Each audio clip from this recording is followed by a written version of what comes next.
This is a little Friday night demo of Settlers of Catan. Um, I'm going to try to do these videos every Friday evening just to give an update about where things are. We just had some rolling clouds, and those kind of cover up the random generation, the random board generation.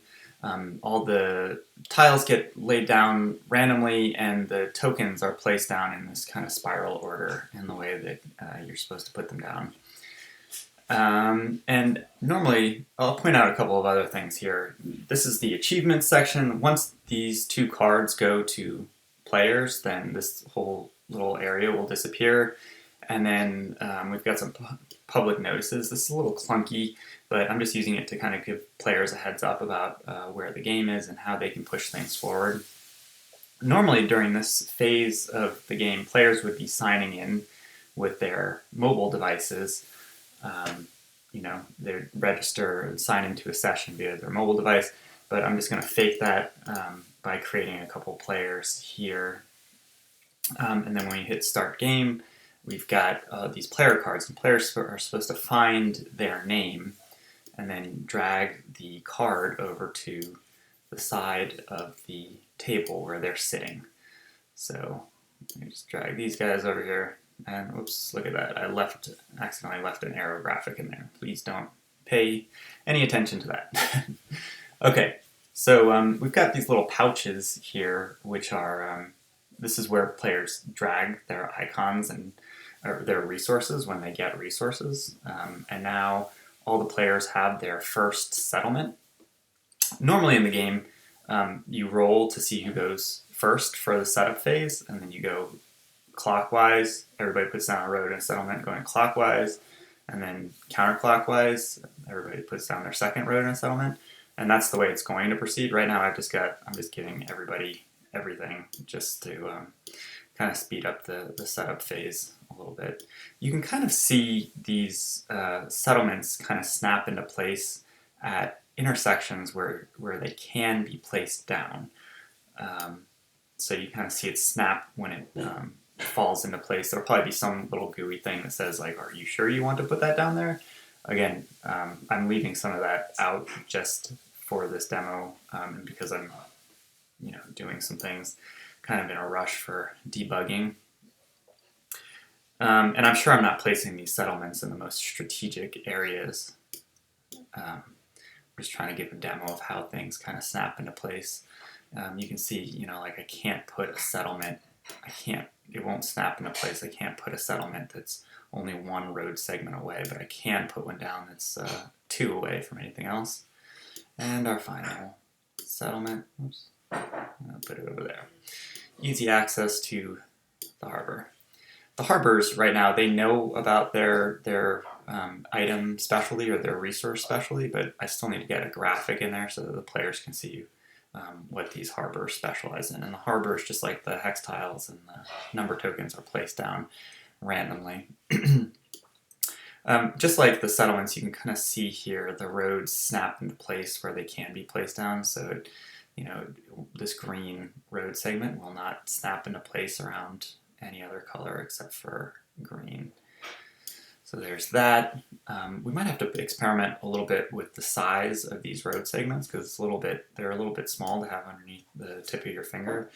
I've tried it a few times on the Prism device and it seems to work okay, but we might want to test that out with some play testers or users. Anyway, just getting through some setup stuff here. Bada bing, and put that down there. Now, I think technically for setup, you're not allowed to put you're supposed to put each road by each settlement. So one settlement should have one road attached to it for the beginning. But that's something that I'll have to get into there. Right now, I'm just kind of making sure that all of the building rules and all the building logic works in the way that it should. All right, so now, if you're familiar with the rules, each player gets the resources from the second settlement that they put down.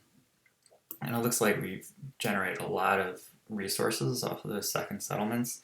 And you can kind of see there's a glow around each resource card to indicate which player and which color it belongs to. So there's wool for Michelangelo, and Sebastian, who's red, can't collect this wool, which belongs to Leonardo. But it can collect these ones with a red outline here. So all of these items, all of the resources, all of the roads and settlements and cities also have tap gesture enabled, which works pretty smoothly on the Prism device. Okay, so now it's time for us to begin our first official turn. A player was chosen to go first at random. It was Michelangelo, and he's being told to please roll to produce resources. So we take the die and give him a giant roll. Well, hopefully that text will recede behind the die in the future. When the die are locked, you can drag them, but you can't roll them. And we rolled an 11, and we produced these resources. Michelangelo has a settlement, an orange settlement by there, and so does Leonardo. So those two get resources, and now we should be, oh, whoops, here's a wood resource that hasn't been collected. Okay, so now we have an option for the next phase of the player's turn. It says, would you like to trade? Trade there's a lot of stuff set up for trade, but it's not implemented yet. So I'm sort of going to pretend to trade. We still need to figure out some things with the mobile devices and exactly, what the user interface is for trade. So we're going to pretend to trade. We'll pretend to do a domestic trade, and just to keep the turn logic or the turn procedure moving, we will just kind of move things along through the build phase and the trade phase. And then it's the next person's turn, Leonardo. And we're going to roll some Godzilla dice here. And we rolled a 7, so that should be the robber, which is this guy here. The robber still needs a little bit more logic so that he can be moved and block certain number tokens that he's sitting on. Again, would you like to trade? No. And would you like to build? No, not at the moment. And so now it's Freud's turn. And anyway, so you can play the entire game like this, just rolling to produce resources. Most of the logic for building things is in place. We just need to have a way to get things from the mobile device into kind of a little staging area so that players can then drag the things that they want to build onto the board. Anyway, so that's most of the progress so far on Settlers of Catan.